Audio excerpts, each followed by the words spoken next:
સુરત શહેરના લિંબાયતના ભાઠેના વિસ્તારમાં ખાડી કિનારે આવેલા ઝૂંપડાઓનું આજે મહાનગરપાલિકા દ્વારા મોટા પાયે ડિમોલિશનની કામગીરી હાથ ધરવામાં આવી.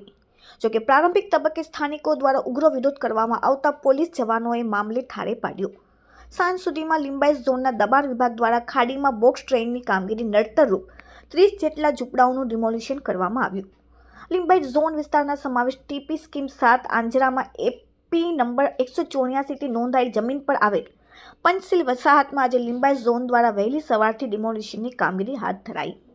આ સ્થળેથી પસાર થતી ખાડીને બોક્સ ટ્રેનની કામગીરીને પગલે નડતરરૂપ ઝૂંપડાઓના ડિમોલિશન માટે પહોંચેલી લિંબાયત ઝોનના દબાણ ખાતાના કર્મચારીઓને મિલકતદારો દ્વારા એક તબક્કે ઘેરાવ કરવામાં આવ્યો હતો. જોકે પોલીસ બંદોબસ્તને પગલે ભારે જહેમત બાદ ડિમોલિશનની કામગીરી હાથ ધરવામાં આવી. ઉલ્લેખનીય છે કે ભાઠેના ખાતેથી પસાર થતી ખાડીનું મહાનગરપાલિકા દ્વારા કરોડો રૂપિયાના ખર્ચે બોક્સ ટ્રેન કરવાનું આયોજન હાથ ધરવામાં આવ્યું છે. છાસવારે ખાડી પૂરને કારણે હાલાકીને પગલે મહાનગરપાલિકા દ્વારા આ કામગીરીને પગલે નડતરરૂપ મિલકતોના ડિમોલિશન શરૂ કરવામાં આવ્યું છે. જે પૈકી આજે પંચશીલ નગરના 30 ઝૂંપડાઓનું ડિમોલિશન કરવામાં આવ્યું, જ્યારે આગામી દિવસોમાં આ જ વિસ્તારમાં આવે 60 જેટલા ઝૂંપડાઓને પણ દૂર કરવાની કામગીરી હાથ ધરવામાં આવશે. Bureau report, daily India TV, Surat.